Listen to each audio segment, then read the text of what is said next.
Seated. Ndinoda kuremekedza vafundisi vari pakati pedu. Mwari akuitire zvakanaka vana baba. Inzwai kuitirwa zvakanaka. Tinokudza Mwari. Basa kwedu kwakanakira kuti kunyangwe mufundisi wechidzimai anongonzi baba. Ndi baba. Ukaona uchienda kumufundisi wechidzimai unotosvika uchiti baba mamuka sei.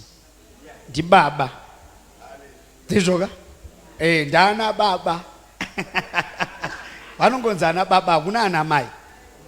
Hakuna ana mai, vanongonzi baba. Tinoda kutenda Mwari panguva ino. Mwari achitiitira zvakanaka.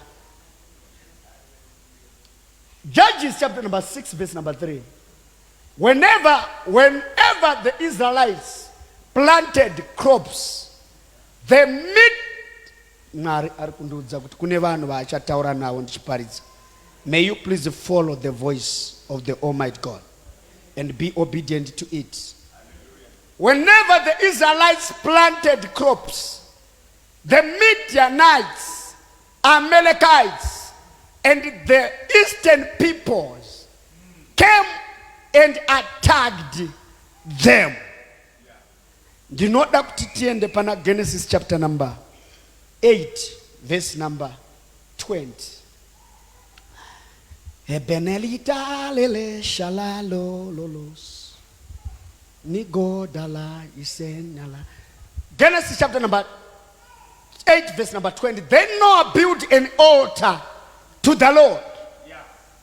He took some of every kind of clean animal and every kind of clean bird and offered burnt offerings on the altar. What about Genesis chapter number 12 verse number 7? But the Lord appeared to Abraham and said, I will give this land to your offsprings. So he built an altar there to the Lord who had appeared to him. What about verse number 8? Hibonush kebelia baradaza inosadaba shabas. From there he moved on to the hill country east of Bethel and pitched his tent with Bethel on the west and Ai on the east. There he built an altar to the Lord and worshipped him. Hallelujah. Hallelujah. Shamari chungondisira kupedzisira Genesis chapter number Judges chapter number 6 verse number 24. Ndovanda paridzangu. Chaparidzangu dudu. Judges chapter number 6 verse number 24. Mitotopla is the Edekes. So Gideon built an altar to the Lord there and called it Yahweh Shalom. It is in Ophrah of Abiezrites until today. All right. Zitare aritar marbat. Shalom. Tinotenda Mwari aropafadze kuverengwa kweshoko rake.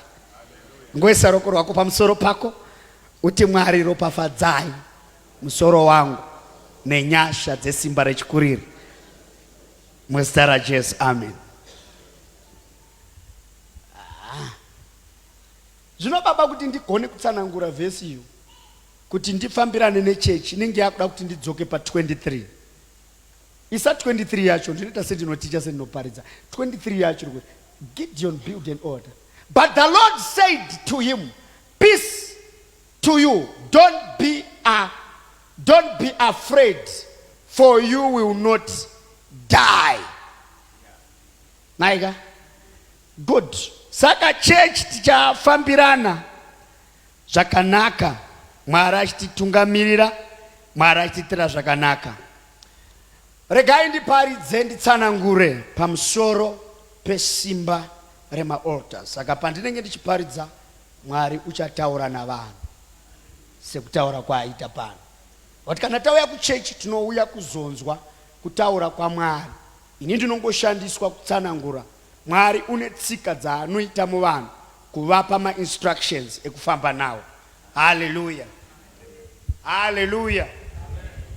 Kurangarira rega nditanga nongotaura a month ago takatengerwa motokari Mazda 3 Nyowan. Ndobva tatengerwa mota ya nemunhu ari kuAustralia. Saka ndiri pakati pekuifarira mota yaya. Ndichiifarira ndoti panapa ndiri mudziyo wangu wakanaka. Vanamboti taenda nayo kuprayer, vanhu vakanditi shamwari mota yakanaka, ndo mota dzemaapostol.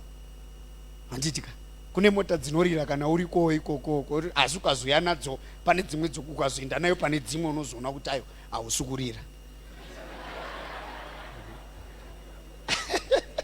Panguva iyoyo aiwa ndandiri kutongorirawo.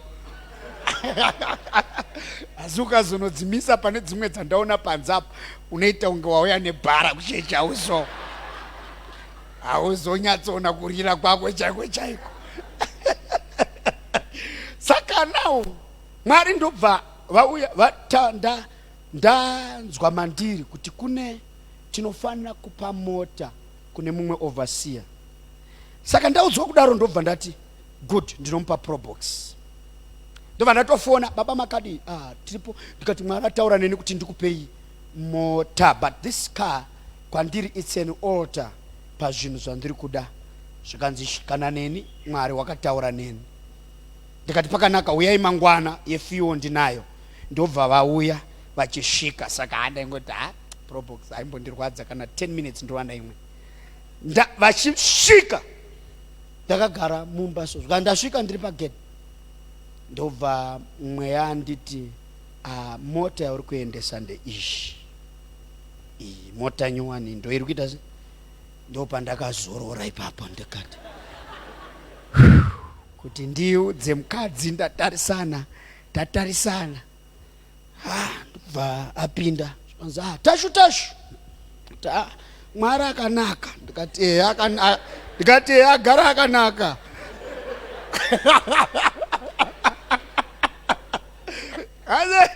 Handivika wakomana wakutenda. Ndikati Mwari akanaka zvecho. Zvikazati muchechi mako tononamata. Ndikati tisatenda imomo, mirai nditange ndasuma nyaya dzangu. Zvikanzi aiwa hande. Ndikati aiwa mirai ndisume nyaya dzangu. Mauya makagadzirira kudriver probox. Ndobva aramba akanyarara. Ndikati asi paya ndandareswa kutaura mota yenyu ndeishi. Zvikanzi ndiyo chaiyo yaunofanira kuita sei kutaura. But manje unenge uchi pane zvekuti ndakaita 2 weeks ndichingonzwa unoita kunge waita wrong decision, but Mwari akakudza chinhu ukaramba kuita unozviziva here kuti unogona kutobva panyika nenyaya yedisobedience. Ndoda kuti mubate zvandiri kutaura. Mwari akakudza chinhu haasi kuitira kuti iye abenefiti, ari kuitira kuti iwewe ubenefiti. Ndonyaya dzandinoparidza nhasi apa kuti iwewe uite sei ubenefite. Now doors begin to open. Madoo akabatanga kuvhurika kunyatsoona panapa ndinenge ndakutokurirwa nemadoo azowandisa manje. Azoita sei? Azowandisa. Saka Mwari akataura newe ibva watoita ukarebesa, uri kurebesa futi mhinduro yako. Rugare kuno anotenda. Rugare kuno anotenda. Udzari padhuze nekuti nyaya dziri apa nhasi tinogona kuzotadza kutarisana amai, asi kumba tinozongotarisana patemu yesadza nechi. Vataurira amai vako wawina wavo kuti dziri kuparidzwa apa togona kusazotarisana. Right. Genesis chapter number 8 verse number 20 inotaura pamusoro. Ndichazoparidza, ndichakuudza kuti zvino ndakuparidza, ndichatsanangura ndobva ndaparidza. Inotaura pamusoro pemurume anonzi Noah. Murume anonzi Noah ndiye watakanzwa first mention the word yekuti altar tunoiona pamurume anonzi Noah. Murume anonzi Noah wakaudzwa naMwari kuti kune mvura ichauya, kuchava namafloods, vanhu vachafa. Udza vanhu ava tivake ngarava. Vanhu vakaita nharo kusvikira Noah avaka apedza.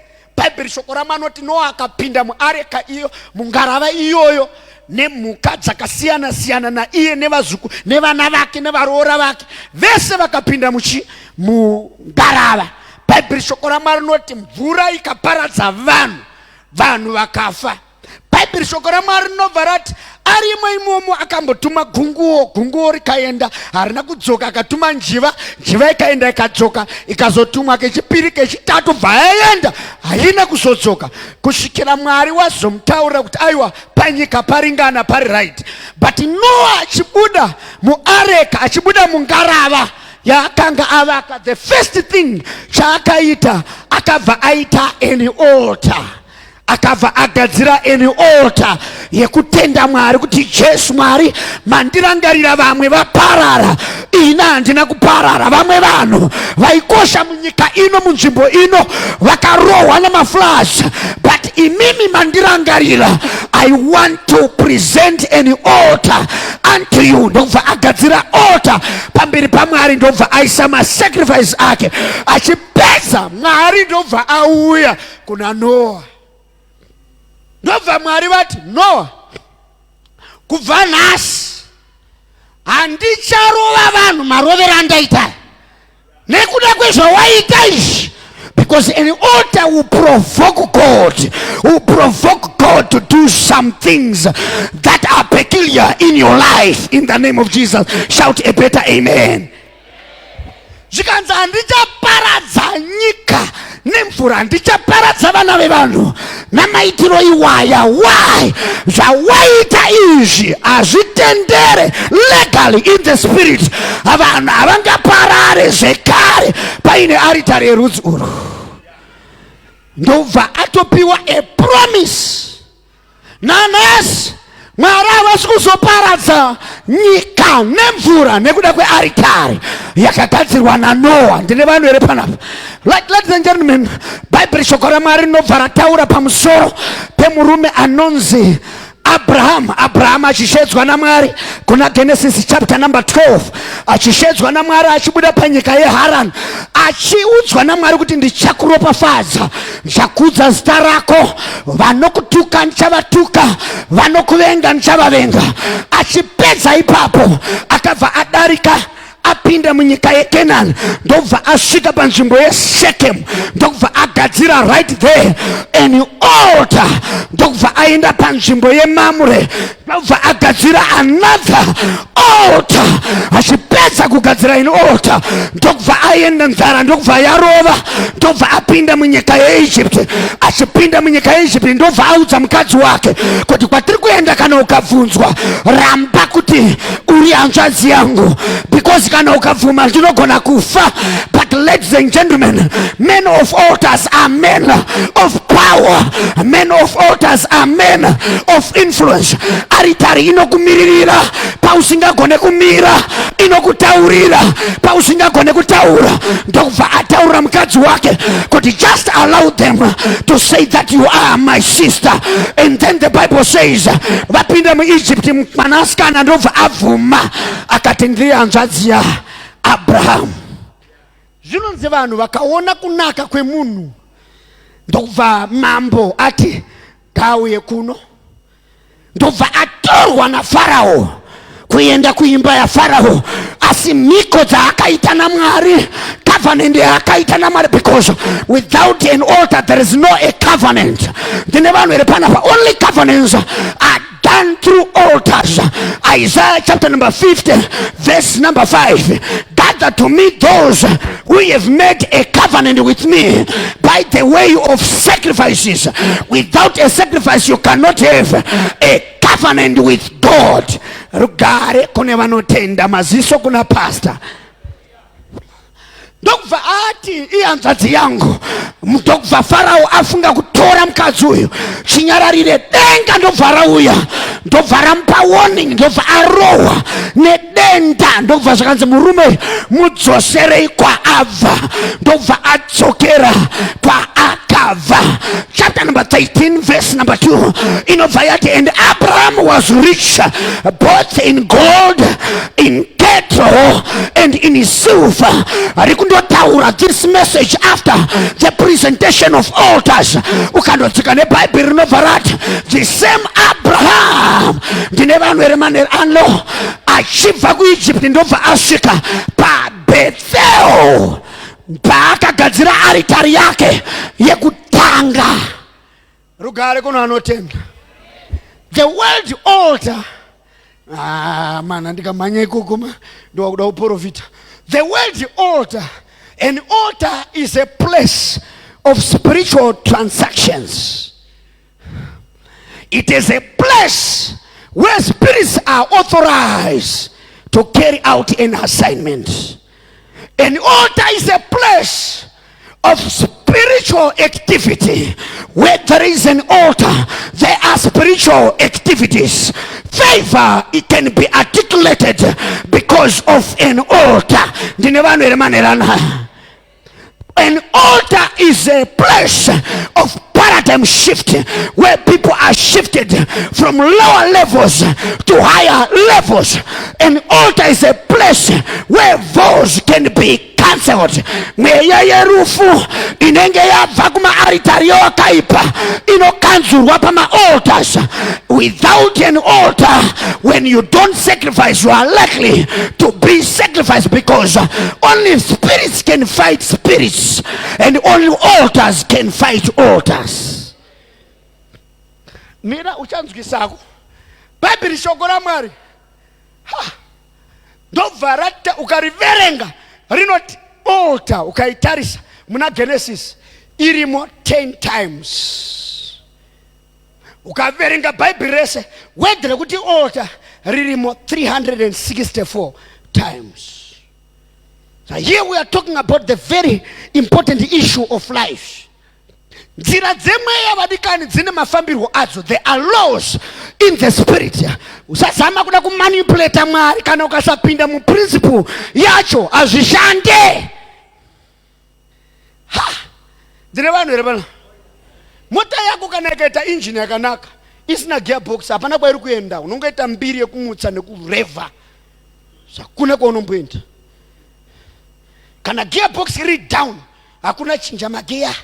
Chinja magia hakuna. Unochinja magia donge gearbox iripo. A lot of people vari kurarama vaine part yavari kuleka muzvinhu zvemweya. Let me quickly go and usher myself to the scripture, Judges chapter number 6 verse number 2, 1, 2, 3, 4 up to the last verse. Bhayibheri shoko raMwari kune murume anonzi Gideon, but before the mention of the name Gideon, Bhayibheri rinoti kune vana vaIsraeri vakatambudzwa vakava varombo nekuda kwemaMidianites namaAmalekites. Rugare kuno anotenda. Ari kunzwa zvandiri kutaura manja mudenga, ari kunzwa zvandiri kutaura manja pasi, ari kunzwa zvandiri kutaura maoko mudenga, ari kunzwa zvandiri kutaura maoko pasi. Mwari ngatiitere zvakanaka. Bhayibheri shoko raMwari kuti vana vaIsraeri vakasanangurwa naMwari Baba, vana vakabviswa munyika yeEgypt vachiendeswa kuKenani kunzvimbo yechipikirwa. Bhayibheri, my God, zviri kuuya panapa zvakanyanyisa asi Mwari ngandibatsire. Bhayibheri shoko raMwari kuti vanhu vabviswa munyika yeEgypt vaendeswa kuKenani, vakasvika pavakatambudzwa nevana vevaMidianites namaAmalekites nevanonzi the children of the east. Vakanga vachitaimira time yegoho kuti pavanoda kugohwa vanouya vavengi votakura zvinhu zvacho.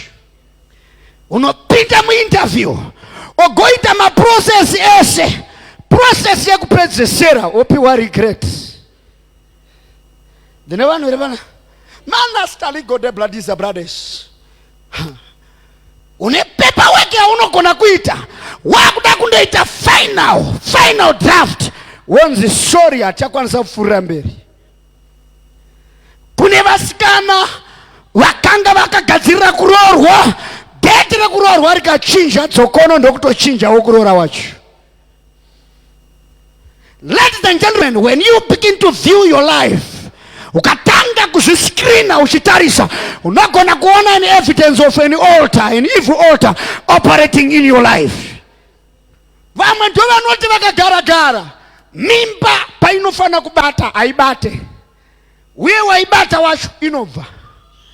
Oh Jesus, pacho panobhadhara unorasiswa upenyu hwako. So ndewewe unoti pazvinoda kuita ndo pazvinoramba.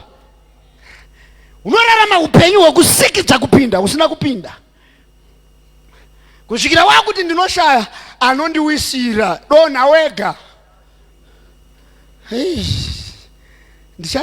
Ndichashaya maameni because ndichati dhinde, ndoti dhinde, ndodhinda dhinda, handisizombomira. Kana usinganzwisise zvema-altars, usinganzwisise power raMwari, usinganzwisise kubata kwaMwari, kunamata kwako kunova pasina. Nyika yatiri kurarama imabhazi amunoona achimhanya achikwira achidzika, nevanhu vane makambani anotyisa nemusoro. They will never tell you their secrets. Kana kunamata kuchiita kuti vanhu vaite vapfumi, tese tiri munodai tine magonyeti, tine zhizhi, tine mateni edu, tauya nendege dzedu dzakazara panze. Kana iri yekuti munhu akagamuchira Jesu akutoita zvinhu zvaada, ingadai tese tinazvo, asi zviri kutobhenda uchimunamata kudaro. To the extent yekuti baba tikazotarisa tinoona kuti tinotori nevatende vanoyemura vanhu vasinganamati. Vasinganamati kuti tonge zvavo, kusanamata kunoita kuti zvinhu zvifambe. Asi kunamata kutoita kunge kunoomesa zvinhu izvo. Kune maprinciples anonzvengwa navanhu vachimhanyira kundotsanya, vachiramba kuita zvavanzi naMwari vaiti. Ukarova 40 days dzako uchitsanya nenyaya yekuramba inzwi rakataurwa naMwari ukutsanyira mahara. Ndine vanhu here pana? Ndinoda kuti uone kuti kune nyaya dzakanaka dzauri kugadzirwa naMwari. Some things what you do today zvinochengeta mwana wako kuaccidents dziri kuuya 10 years from now, sometimes 20 years from now. Oh Jesu. But rimwe zuva during COVID vanhu vakarwara, vanhu vaifa, paifiwa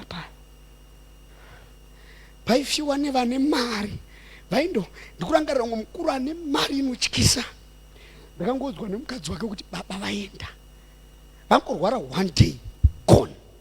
Mari yacho iripo, oxygen iripo, generator ripa stand by kuti magetsi akaenda kubatsa generator munhu oxygen apfuure mberi, but vanhu vaienda. But iwe ugone kutenda Mwari nepo wakachengetwa napo, and hausi serious nekumutenda. He will meet you next time. Saka mumwe murume akarwara, ndobva ndaudzwa kuti baba havachafemi, vangoti atumirwa video. Ndobva ndaudza mother kuti uku ndinoenda uku ndinoenda, ipapo tiri kunzi total shutdown, hapana anofana kufamba. Ndikati nekuda kwezvakaitwa nemurume uyu uku tinoenda. Ndopinda mota, bvatarowa mota nemumwe mukomana wandofamba naye, taenda bvatasvika, iye akagara uku anomhoresa kazuva icho. Don't control me, because imwe faith nekumwe kubata kwaMwari kunokupa hasha yekuita zvinhu zvisingajairike, zvisingagamuchirike. Kusvikira Jesu vanhu vakutodya vasina kugeza maoko. Nezvamabata nekwamabva modya futi musina kugeza maoko, zvikanzi aiwa zvitori bosi, ai vanhu vanonge nyama dzavo vapfuure mberi nekudya vasina kugeza maoko. Mwari anosiya vanhu vachidya sadza vasina kugeza maoko.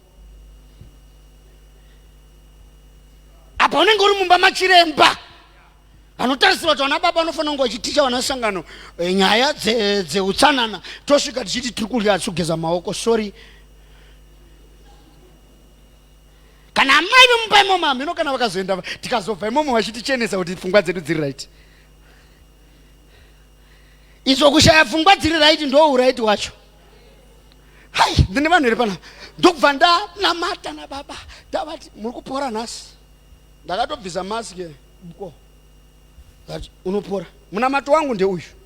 Murume uyu pandakatanga mini, pandakapedza Bible college,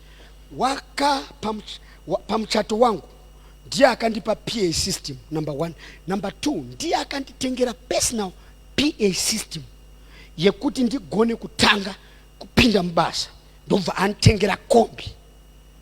Saka ndakati uyu apa atibhainde atite sei nekuda kwezvaakaita uyu, kana makanganwa kuti ndiye akatenga kombi, ndiye akatenga PA system, uyu ari apa haindika zviti kuti aindi nekuda kwezvaakaita hazviite. Ndaramba. Tinobvumira kurambira vamwe vanhu zvinhu, kurambira kufa so depending nekuti spiritually how well are we connected, what percentage do you possess in the spiritual realm. Ndobva baba ndakunzwa zvakanaka, ndobva atopora. Just like that, chamusevha ndochiya chaakaita, ndochiri kuprovoka prayer. Saka unoenda kune mumwe wopedza pora haana legalities spiritually yekuti denga rikacheka marecords rikatarisana nerufu rwako saHezekiah anoti check my records, I have the message of death, but first check my records, because kana dzerufu dzine marecords kuti zvinoita retu munhu afe kana kuti aregere depending nezvawakaita kumarecords. Saka kana usina marecords haugona kuti check my records, anonocheka pai. And men of altars are men of power. Tinonzi tiri vana vaAbraham nekutenda, hatisi vana vaRazaro, hatisi vana vaZakeyo, hatisi vana vaNicodemus. Ndine vanhu here panapa inini? Hatisi vana vaMary Magdalene. Ndine vanhu here panapa inini? Hatisi vana vaSusan, hatisi vana vaJohana vaHerod, tiri vana vaAbraham. Why? Because our father was a man of altars and a man of sacrifices. Izvo zvitika kutsvaga munyika dzemwe yoti uri mwana wani, unonzi uri mwana waAbrahama, usi mwana wababa wako. Kana denga rakutarisa vanhu rinoti imi mese. New Testament inobva kuti tiri vadyi venhaka yaAbraham. Kana tiri vana vaAbraham tine matrace namagenes ari matiri ane chekuita nababa vedu. Ukada kuziva baba vemunhu, ukada kuziva kuti mwana wani, tarisa zvaitwa nababa vacho. Tinonzi tiri vana vaAbraham nekutenda kuti tiite zvaitwa nababa vedu. Because prayer moves things in heaven, but altars moves things on earth. If you pray, heaven can shift. But if you have an altar, heaven will move things on earth. Because when you do an altar, do you know bataniza the spiritual realm and the physical realm kuti zviti kwa. Saka kana pasina uri kunamata zviri suspended. Ndine vanhu ndosaka tine vanhu baba vakawandisa vane minamato yakawanda, but nanhasi anoti asandapindurwa because you are praying amiss. Nelele sadiklono stabilita alides hele shabaladosh. Thank you Jesus. Zvinokoneka muumambo waMwari kuti munhu arware for 38 years ari papool of Bethesda pari kupora vanhu, agoverengerwa kuramba kwekupora panzvimbo yekuporeswa for 38 years. Kusvikira mumwe mukadzi averengerwa makore kwete ekuzvarwa asi ekurwara nechirwere chokubuda ropa, kuti uyu wakabuda ropa for 12 years, vanhu vachiverenga kubuda kweropa vachitadza kuverenga maproperties ake nevana vaakazvara. Mubhaibheri mondopinda nyaya yeropa remukadzi kwete yevana vaakazvara, kuti ropa rake rine 12 years. Ndine vanhu here panapa. Mwari kana tichimunamata vanonzi ndini Mwari baba vako, Mwari waAbrahama, Mwari waIsaka, Mwari waJakobo. Varume vese ava vari vatatu are men of altars.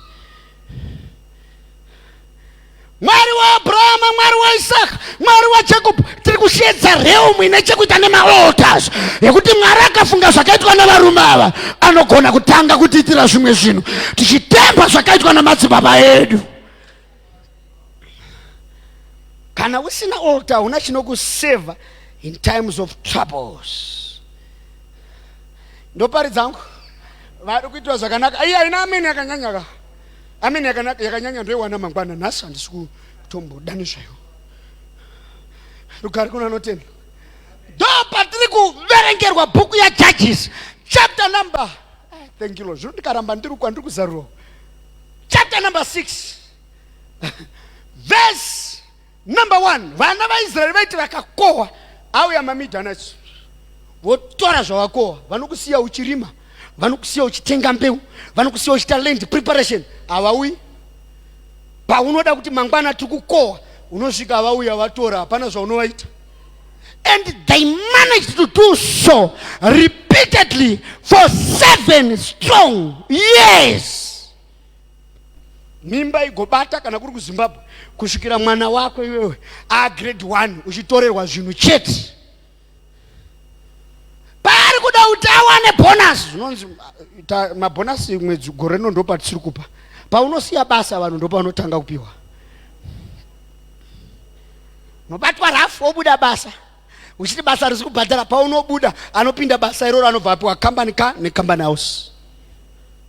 Kune mweya inotevera vanhu kusaiona zvinoti haiko, kudzika mahenyu namatai nekuzviita vanhu vari nani. Ko ane honye iri kumusana ingaoneka here padumbu? Kune mweya nokutevererai yamusingazive. Kune mhepo dzakawanda kugerwa zvuda zvino kuti bvudzi haribudi. Zvipe mazuva nendebvu unotoona dzakutobuda, dzangu dziri kutobuda idzi. Ndoda kuti havatitenderei ndiite zvandatumwa nekuti kuparidza chokwadi ndiko kunoraramisa vanhu. Jamari mweya tsvina haina basa kuti iwe uchiri mudiki, inogona kutokusakadza paudiki hwacho kuti make sure kuti haukuri. Pane vanhu vane potential yekusumuka vakabatwa kumeka sure kuti havambofa kuita decision yekuti wabudirire. Anorwadziwa nechegumi chake, so mweya wacho paanotambira ndo paanobatwa nemarwadzo echegumi. Nama wangu ari kurwara, saka ndona bhadhara mai wangu. Ya. Ndine manza munin'ina wangu ari kuenda kuchikoro ndombobhadhara munin'ina wangu. Alright, unoziva here kuti ukafa mai wako iwawa mari yako iyo haiendi kuna mai wako. Kana ukafa munin'ina wako anogona kusati uchipedza chikoro chautavi. Kune mhepo dzinotsvaga anonzi aya maburden bearers emhuri, kuti wacho anonzi ndiye chamangwiza mumhuri anosapota vamwe, akarohwa iwayo dzimwe dzese honyedzi. Mweya unotsvaga vacho vanosustaina mhuri, kuti tikangorova iye tapedza naye. Unonzwa neparufu vanhu vachiti iyeyu ndiye aitichengeta, zvino zvamatora wacho aitichengeta toita sei?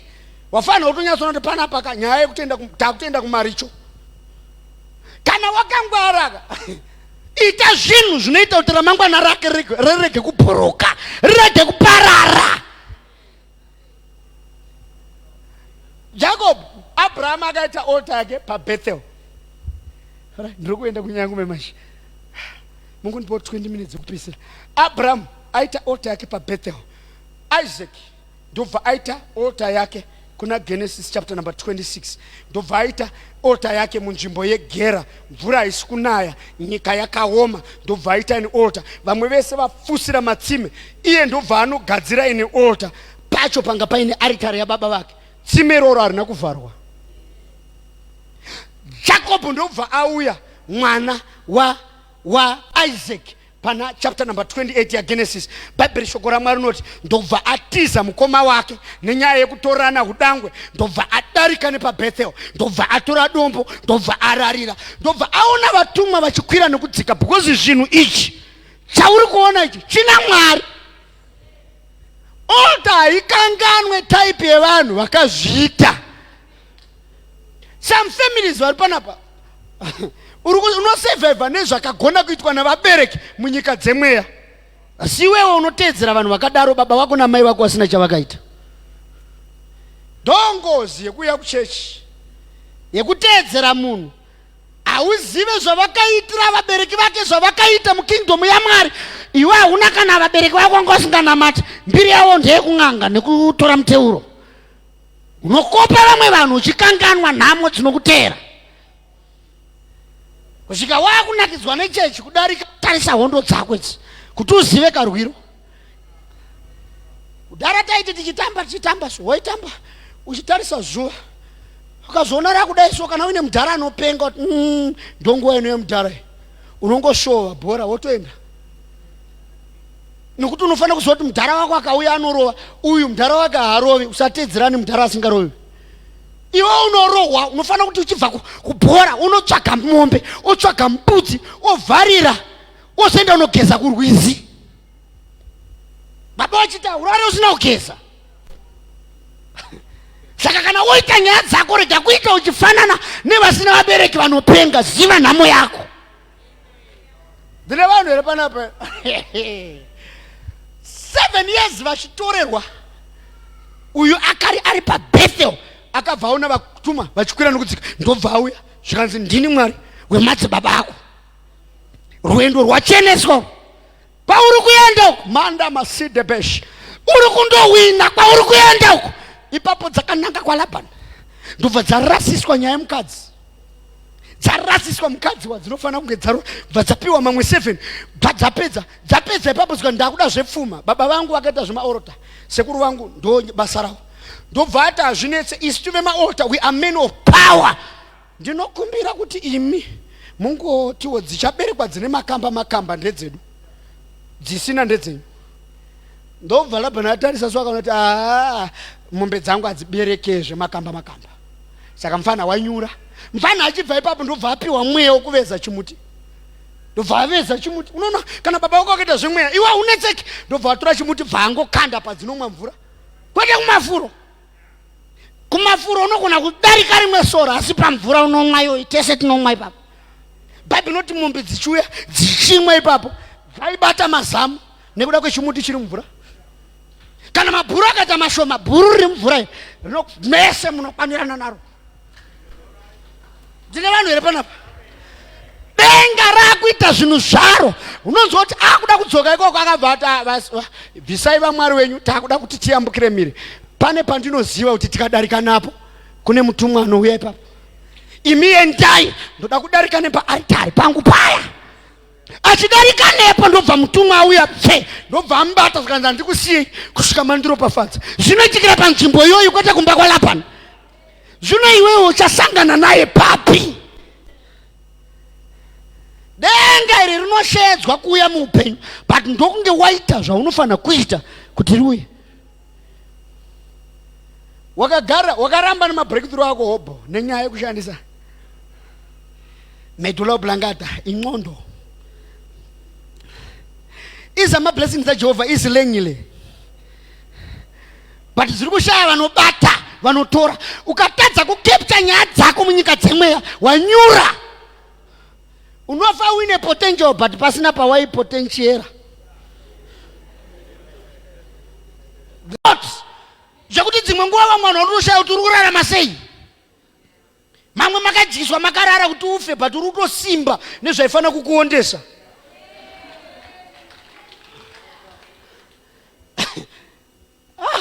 Ndobva vatorerwa, but Bhaibheri rinobva rati Mwari ndobva vachema vanhu vakati, Mwari sei zvinhu zvedu zvichiramba kufamba. Ukaona usingachemere zvinhu zvako, hausi serious nezvinhu zvako.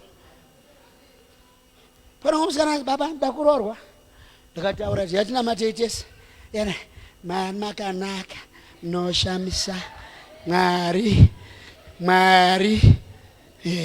ndoda murume ane mari anoziva tikapinda mutaundi ndofanira kudyawo, anofanira kuziva kuti kumba kwedu kune vanhu hanzvadzi dzangu dzida kuenda kuchikoro, iye anofanira kuzoonawo zvekuita ipapo. Mwari ndikati inini ndibudire ziya munhu iyu ari kuita zvi ari kuzora ponzi mupreya. Ndakati aiwa suduru ndikangoti Amen. Katinotenda Mwari kana achitiitira anotiitira sister. Wotona tiri kushandiswa haasi serious nezvaari kutaura. Anonyepa kuti ada kuvhura company but haana mwoyo wecompany yacho. Ada kushandisa iwewe. Anokuitisa unotsanyiswa yachirwa sausage nemaputi.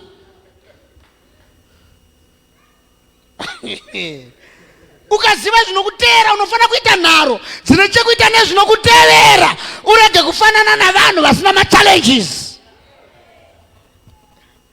Abraham akaita maolda akawandisa muupenyu. Naso baba vedu Abraham vekutenda, unogona, unozviti mwana waAbraham, unogona kuita here zvaitwa nababa wako. Jesu akatifira pamuchinjwa. Zvese namavanga ake takaponeswa. Shuwa na Isaya akatotaurawo Jesu achasati azvarwa akatoti namavanga ake ofuta takatoponeswa. But hauna here asima iwo. Namavanga ake zvese awana Jesu akwana nezvinhu zvese. Bhara unaro here? Une bhara. Pana imwe understanding isina vanhu vechechi. Yavanondozembera pascripture yavasinganzwisisi. Unomunzwa achinamata so, with God, you will supply all my needs according to his riches. All my needs according to his riches. Brother, nyararai, hausi munamato unoitwa nemutendi. Munamato uya uri kuitwa na Paulo achiudza vanhu kuti imimi dzimwe chechi dzakaramba kundisapota, havana kuunza zvinhu zvavo, asi imimi vhangeri yekupa makaibata, hamuna kuramba nezvinhu zvenyu, mukandipa zvinhu zvenyu. Now nekuda kwekuti makandipa zvinhu zvenyu, Mwari wangu inini achakupai, shall supply all your needs, not my needs. When you give me, God will supply your needs, not my needs. Utotaka kunamata mavhesi mabishop kumaita ako. And my God shall supply all my needs. Akoti aiwa, hapana kunzi all my needs, pakanzi all your needs. Usabvise vhesi. Kana usinaenda chikoro bvuma. Pakanzi all your needs according to his riches. My God, not your God. My God, because of what we have done. Therefore my God, I provoke him to bless you. Hauzvikomborere wega. I bless my life. Unotoropavadzwa na vamwe. Ndine vanhu here pana? Amen vapostori. Baba 7 years vanhu vachitorerwa zvinhu zvichienda. Ndobva mutumwa auya. Ndobva asvika pana Gideon. Vati zvikanzi, hey you men of valor. Zvikanzi aiwa ndisi men of valor, tarisai zvikuitika. Zvikanzi uri men of valor asingazve zvokuita. Munyika dzemweya uri men of valor, but panyika pacho uri chivharo.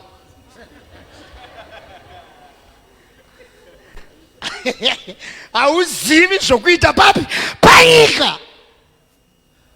Kana vari kundivavarira kuti bai uda kundiuraya, unofa ndisandafa nekuda kwezvandakaita muna Mwari. Ndinotemba type yemaaritari andakaita. Ndo anondipa kutaura zvandoda. Ndine vanhu here pana? Mapostori amen.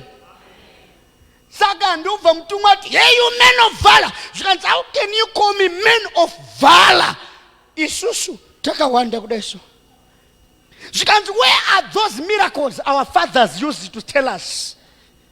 Vanoti vakayambuka gungwa dzvuku, vanoti mutumwa akafamba navo, but nhasi unoiti kutorerwa zvinhu 7 years. Hatina chedu chinobatika, chatashanda, chatorwa, chatawana, chabvutwa.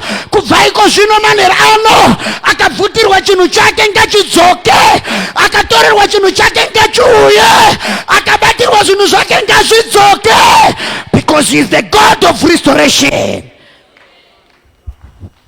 Ndotsaka Bhaibheri chindi chadzosera zvakadyiwa negwatakwata nemupedza chose. Asi chinguri makaitaura vhesi zvakadzoka.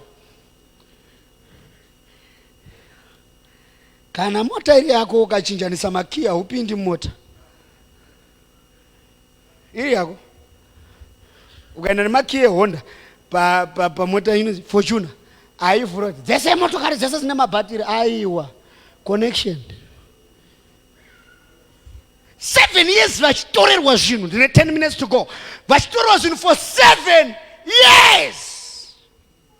Mwari akauya akati, I want to stop this satanic nonsense, but there is a way to stop these things. Otherwise dai makagara matopinda muplani kare musina kusvika pamura. Zvikanzi ndakakuudzai kuti musatya vamwari vaAmori but makavatya. Ndakakuudzai kuti musararama nefiye but makaita fiye. Ndosaka marohwa navavengi. Chinhu chipi nechipi chinoitika panyika panapa, there is a backup yema-altars.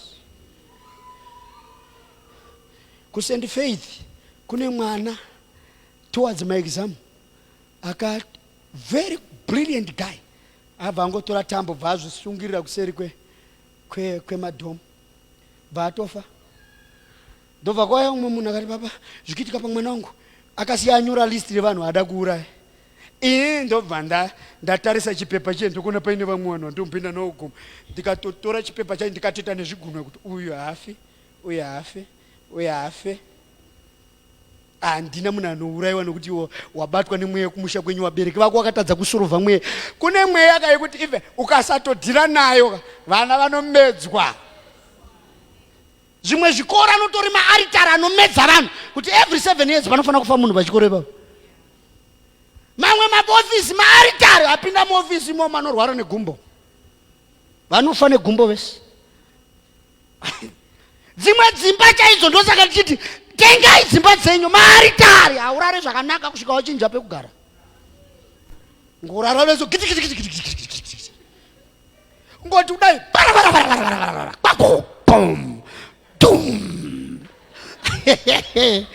unogona kungoti hondo yauya apa pamba pevaridzika haungapinde musiringi unosecha. Lendo ndakakubata rodzingwa pamba nhamo yeroja utarise musiringi, hauvhure rumu yakavharwa nemuridzi wemba. Uchinyatsonzwa kangoma kachirira so munemwe rumu kankada kankada kankada kankada kankada, hauvhuri ingogutsurira musoro uri panzi. Haisimba yako.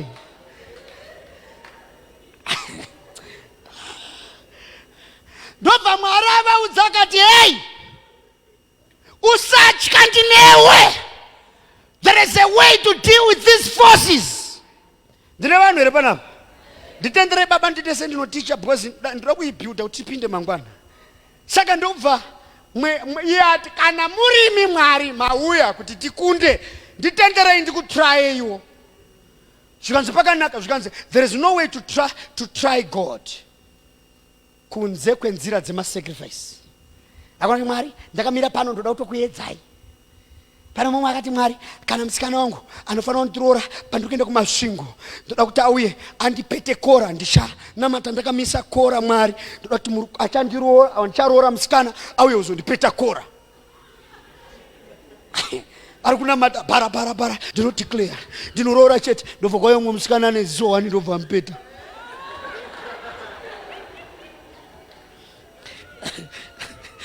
Paka tarisa kudai izvo zvikanzi aiwa Mwari adaro.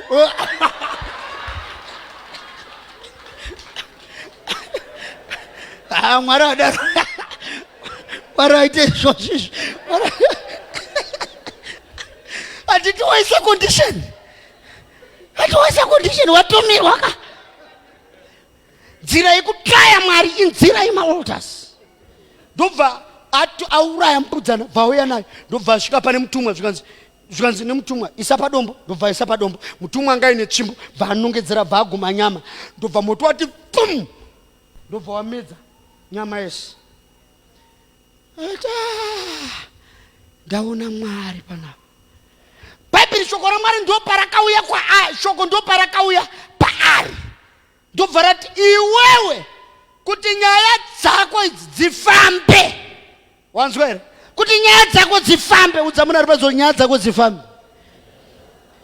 Zvikanzi naMwari kuti nyaya dzako dzifambe, enda mudanga rababa vako. Wonotora bhuru number 2 rine 7 years. Wapedza paradza aritari yaBhaari iri apa. wovaka aritari yangu inini Mwari, wapedza woisa mombe iyoyo ipapo, ndokuti tidzokererane tifambise basa. Usii ipapo achinzwa voice raMwari, ndobva atora vamwarume 10, ndobva auraya mombe, ndobva aparadza aritari yaBhaari. Because when you want to destroy altars, you use another altar to defeat that altar. Sazongo ndorwa nemaaritari, ndorwa nemaaritari, ndorwa. Ukurwisana ipi? Mbokse munopinda vantuka. Morwisana. Iwo oda kurwisa aritari nechi. It's only an altar that can fight another altar. But we are very ignorant, very ignorant. Baba takaenda kutokuwa busha kuti vanhu vakarohwa nemheni vakaparara. Muchinda wacho ane basa basa. Pana nonzi mabasa kuita basa. Ukagara mota make senini ngekuti pamusoro ukigara seno inokugadzirisa. Dakamuti idzi ndo dzinonzi mhepo idzi mndara hadzidi theology, hadzidi degree reaccounts, accountability haibatika. Masters in what? Ndezvako in philosophy. Taura ka philosophy dzacho. Beri inopinda uine philosophy degree, uine chi, unorohwa mushe uinaro, kana iro rikatorohwawo futi. Idzi mhepo idzi mndara, kana zviri zvechivanhu izvi, kune kusource kwabva mheni, it's an altar. Yatotumwa kuti enda unorova pakati. Unogona kubvutwa muno mukanoroverwa panze, vanhu vakatoshaura kuti munhu angari muno maenda kupi. Panyika apa nemaevil altars. Rugare kuna anotenda. Ndikati zvika ndeze kutonamata kuti Mwari ndibatsire ndinorwa nazvo. Chicha ndingaita kana zvinhu zvakamira so. Vashoma vanonamata vari musituation. Kana Mwari ndiri musituation yanduya ndiudzei zvekuita. What can I do musituation ishi? Vanhu havari ngoti Mwari pindirai, Mwari pindirai. Nditarire nokufara uchivara manikidzira kufara. Haiwa, tarisa namata Mwari akuzarure zvekuita munguva yauri. Unonzwa here baba kuti kune vanhu vanogona kutobata mbanda dzekuti munhu ngaabve pamba ipapo ndautororwa ipapo. Oh, imi kwamunobva kuna uroika. Munobva kuri smart. Une vanhu vokuti so uchifamba so achikui anokunokora tsoka so akatogadzira. Munhu chaiye uya ndikuratidze mufoni mangu muzo. Neneya ndiri kutoni iri kutopisa izvo zvekuti munhu atotora kuti baba mukadzi yakabhija akati murume wako ndomutora. Izvo zvakatouya. Izvo zviri kushandiswa chi? Mishonga. Iye anenge anyimbo chema Jehovha munhu wenyu. Wai yenyu yatetereka, iri kuchema. Iri kuti ndinzwe iwo. Uyu averengi Bhaibheri rakwiri. Anongoenda sekuru ndauya. Inini sekuru ndautogarawo zvakanaka, muzoti varume vashoma munyika. Nditodawo ipapo panobhadhara. Inini mari yangu ishi gadzirai. Wotona nemurume watodhevelopa kuda mukadzi. Varume kunzoko vanotobikwa zvokuti akabikwa zvakanaka naka nembora chaiwo. Kudya mbora so anoti pati. Wototanga kukumbira regero pamusoro pemukadzi wakarova ndakaita wrong move. Agadzirwa ndokutaurai kwakaipa kunzoko. Kana uri mumba ngwara. Kana kwasadera ameni. Ngwara. Kwakaipa kunzoko. Kune vanhu vanotumira maspirits. Vanoita masacrifice akaipa. Atembotaura na bishop rimwe zuva kuti munhu anogona kutodecide kubuditsa mombe yake 1 achida kukaurisa mumwe munhu. Chaanowana ipapo hapana. Mwe mvanhu akadzorwa kuAmerica achiita udokta ukakanzi dzoka kumusha munhu chembere yakapinda murumu make akati iwe dzoka kumba. America akasiya udokta akadzokera muZimbabwe. Power ima evil altars. But Mwari akamutora mombe yababa vako uraye ugadzire an altar ndobva atoita.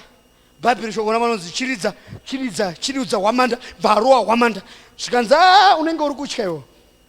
Zvikanzi Mwari kana murimi muri kufamba neni chirega ndiise fleece apa ndobva aisa fleece mangwana adakuona pakazara mvura nokuti aita altar achidzokera akaona mvura yakazara pafleece akasvina ikazara bhaketi.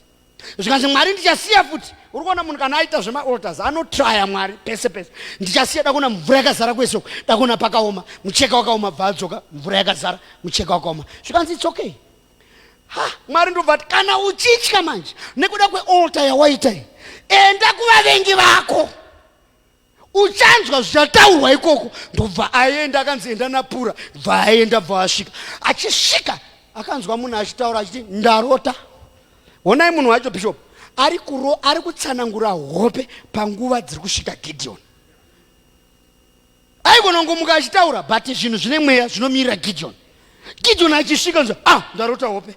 Waroti ndaona chingwa chebhali chichidonha kubva kudenga chikarova tende rikaita upside down. Uyu ndobva atsanangura zvikanzi hakuna chimwe, munondo waGideon achatiparadza. Gideon achatiparadza because kunotaurwa Gideon nokuti ndiye aita ota yekuparadza nyaya izvi. Zvaunoita iwewe Mwari anonyatsoziva kuti uyu ndiye aita. Munondo wako iwewe uchaparadza masimba. Muri kubata zandinotaura? Ndobva anzi chuya nevanhu vauya navo. Vanhu vako vakawanda 30,000. Zvikanzi vanhu vachikadzokerai kumba, ndobva kwadzokera 32,000. 22,000 vadzokera. Zvikanzi chienda kumvura, vaenda kumvura, vasvika pamvura pa. Zvikanzi anomwa sembwa isa kusaidi, anonwa nemaoko isa kusaidi. Ndobva vanonwa nemaoko vaita 300. Zvikanzi naivava ndinopedza hondo. Nokuti wai zvaari kuda kuita pa zviri begged by an altar. Because pa altari ndo panosumuka mweya unoenda kundorwisa zvinokurwisa. Because only spirits can fight spirits. Muri kubata baba, kune altar dzakawanda dzekuti dzamunogadzira imimi ndokunosumuka mweya unotsvaga chese chinokurwisa uchindorwisa. Iwewe ndakakuti enda unorwisa chinokurwisa, unochiziva? Hondo dzedu dzese hatidzizive, but ma-altars anoziva hondo dzinotiteera. Zoenda zvondorwisa zvoparara. Bhaibheri shoko ramauti vavengi vakaparadzana pachavo. They killed themselves.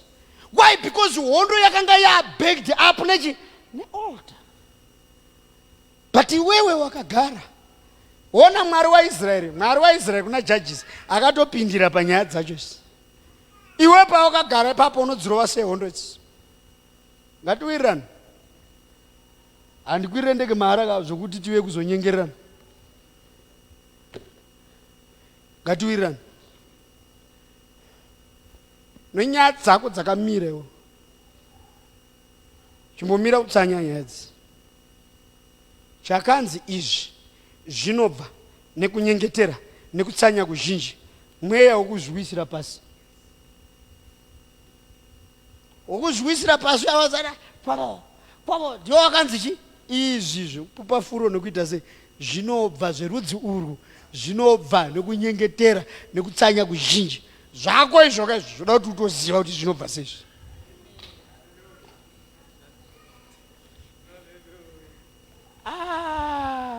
Mufunge panyika apa.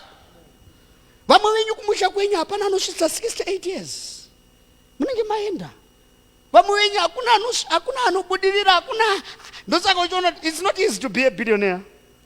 You have to fight some certain battles to be a millionaire. You fight some certain battles. Mumwe atori muno muupenyu hwake asati ambobatwa 1,000 US, mumwe 10,000. Unolimitwa ukasvika ipapo nzi pasi naye. Ndinoda kuti manheru anaya zvandapedza kuparidza uyanane nemwoyo wako. Zvakanakira nyaya idzi baba, zvina basa. Ndakataura umwe mufundisi ndikati zvikanzi I can you can prophesy, you can deliver people. Izvo unogona kushandisa gift iri mauri nenyasha dziri mauri, asi idzi manje idzi unotoprofita vakadaro vakasatoita chiprofita chinotorova chakadaro. Idzi une zvaunofana kumisa uchishandisa simba realtar yani yawakagadzira iwewe. Kana Zakaria akaona Mwari, akaona mhinduro yake ari paaritari, New Testament, ari paaltar. Topa akanzi uchaita mwana ari paaltar. Uchaita mwana aiwa, kana uri paaltar anything can happen. Ndinoda kuti Mwari akurangarire, Mwari akuitire nyasha. Ndichakupai maenvelope. Ndodaka kuti ushandise mukana uyu. Ini ndanichinamata, ndanamata kumba, ndikauya ndikanamata umba. Asvika pai ndivere ndandiri kunamata. Ndine zvakawanda zvandaudzwa naMwari. Asi zvimwe zvacho unovhara muromo wako. Zvakanaka kwete zvakaipa. Kune vanhu vane nharo kuti uchida kumubuditsa, iye wachada kubuda ndanditeta nharo. Ari ndinenge ndikurota, buda. Unotsvaga sacrifice yako. Iyoyoyo. Ari chinonzi aritari. Panapa pa-altar. Ndizvoka? Church inoyi is an altar. And the man of God is an altar. Pa-altar ndo panoitirwa zvinhu zvemweya. Iwe ndoda kuti utsvage sacrifice yako yauchaita. Wapedza ndoda kuti unyore zvinhu zvauri kuti Mwari, this time we are going to do it this way. Mwari ndiitire chakati, ndine hondo dzangu 1 2 3 4 5. Anditika? Mukunzwa baba zvandira? 1 2 3 4 5 6. Wanyora zvese, zvingave zvekumusha, zvingave zvauri kuona zvichikunetsa, zvingave zvauri kufunga kuti apa ndo chinhu chapedza madzikoma angu, ndo chiri kudaiso. Wanyora, woisa sacrifice yako imomo. Ndiri kutaura. Wapedza, pandinoparidza Sunday baba, pandinenge ndichiparidza Sunday. Pandinenge ndichiparidza Sunday. Ndinenge ndichitotsika panapa ndichifamba, munofana kuzvikanda panapa. Ini pandinenge ndichiparidza ndichitaura ndiri muenvironment iyo, ndichaita ma-declarations pamusoro pe-altar yawagadzira sacrifice. Chinonzi altar ndopatamira. Altar ikashaya sacrifice, haisi altar. Unoisa sacrifice yako momo toishandira panapa, tichinamata, tichiita zvimwe zvese.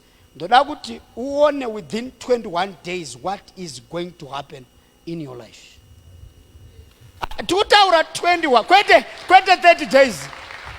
Kwete 30, 21 days. Ndoda kuti iwewe mweya uri kuti even 13 days. Kune vacharangarirwa in 13 days. Kune group rage 2 richarangarirwa in 21 days. 13, 21. Ndoda kuti uone kuti ingonyora uise momoti izvozvi zvandaita zvimwari. Izvi zvandaita izvi.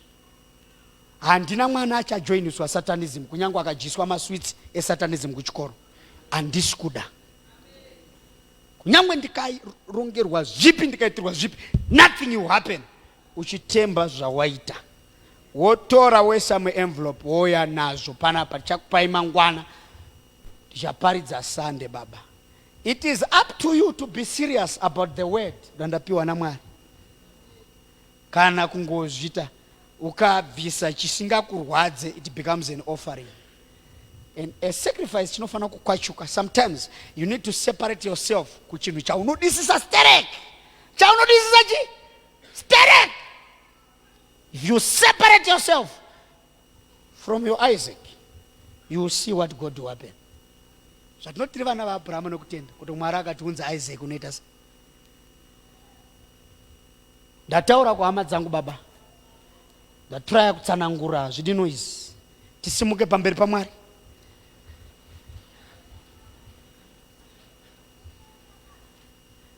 Ndinoda kuti tinamate. Chanamata just 3 minutes. Uri kuzvinzwa tabani? Ndakakurota rimwe zuva uchifara ndikati, uyu anouya kuhope dzangu aiteiko. It's not easy to appear kudream kunzi mimi munouya kuhope dzangu. It's very expensive. It's by grace kuti urotwe nababa. Inyasha. Asi ukarota mfundisi hadzisi nyasha. Wangorangarirwa wakuti kwai une nyasha dzangu nokuti wandirota aiwa. Nyasha dzinomove from one point to another. Tichanamata kuti Mwari, ndida kuti unamata uchiti Mwari ndizarure zvandofana kuita. Muri kunzwa zvandutaura? Yes, tine zvatichaita tichifarira baba. Izvozvo ngazvive part and parcel yekurangarira kwako kuti Mwari akanditumira mutumwa wake kuti upenyu hwangu ufambe. But pamutumwa mumwe chete, you are not doing this to me. You are doing this kuti baba varegedzere blessing pamusoro pezviri kunetsa, vobva vatuka, vodeclare, votaura mashoko pamusoro pechinhu. Mashoko haangotaurwi usina chawaita. Kana amai vako havakutende usina chawaita. Ngatende pamberi pamwari tinamate a few minutes. Father, we thank you in the name of Jesus. We give you all the glory. Tonight, you are God. Namata kuti mwari ndizarurei zvandinofanira kuti ndiite. Ndipewo nyasha mwari. Iti mwari ndiratidzewo hondo dzangu and what I should do. I want you to take this opportunity kuti nezuva ramangwana even kusvika musi weSunday ndoda kuti uende pamberi pamwari ugadzire a sacrifice yaunoisa paaltar painorevererwa ichideclarewa pachitaurwa mashoko hanamasikapiya baradesa baras nikodostebeliya baradas paunonyora maprayer points ako niglodostebelekedes tanga wanamata nekuda kumaprayer points iwayo mwari mundirangarire nekuda kwechinhu ichi nekuda kwechinhu ichi uchiverenga nekuda kwechinhu ichi nekuda kwechinhu ichi nekuda kwechinhu ichi ndirangarire nditirewo nyasha pandole dekia baradas lebronostekia marandasta balakizo bread edebosh. In the name of Jesus, only altars can fight altars. And there are things to be altered in the spirit. When you do an altar, you cause spirits to become unstable. Hakuna mweya inoyeshi mara pamsoro pemba yako, pamsoro pe upenyu wako, zituko zinoriveswa. Make desta baride beredes. Leke desia baradas. Father, in the name of Jesus, transform your people. Do it tonight in the name of Jesus. Show us the way to do it. Reveal to us takarara. Sagana ines mutitere zaganak. Maraketebe osterebo shabas. We are about to be empowered as we follow the spiritual instruction in the name of Jesus. Mandipa message imari kutindi sana ngure nas. Ndinona mata nyasha ngadziwande kuvanhu venyu vari muno vamwe vane mhiko dzerufu, vamwe vane mhiko pamusoro pevana vavo, vamwe vane mhiko pamusoro pemamarriages avo. Kune mweya inenge ichingotevera nyonganiso dzinongosimuka nedzinonyuka. Lord, malikodos, eleketia paradas, edekinos, vamwe vanobva kumadzinza asingatendere kuti vanhu vararame such an age. But tinonamata maneri ano, reveal to us as we fight these battles through altars in the name of Jesus. Only an altar can fight another altar, and only a spirit can fight another spirit. Father, we pray for spiritual intelligence and hearing from above in the name of Jesus. Tinorambidza mweya inotirambidza kuita zvinhu zvemweya, mweya inotirwisa kuti kana pakataurwa zvemweya mwoyo yedu inomarara ichiita naro. Panguva maneri ano tibatsirei tiitirei nyasha in the name of Jesus. Ndinonamata ndichitaura nyasha pamusoro peupenyu hwedu maaritari anoparadza maaritari evavengi. Repashanda, I destroy the powers of the Midianites, the powers of the Amalekites, the powers of the children of the east.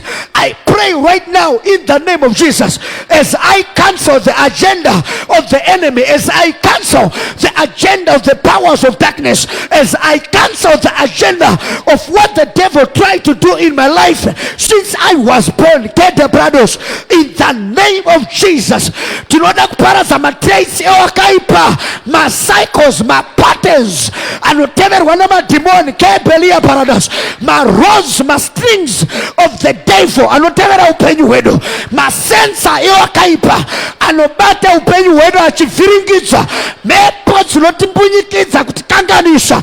We pray, we put an end to those kinds of sicknesses and sufferings, afflictions from the devil, in the name of Jesus.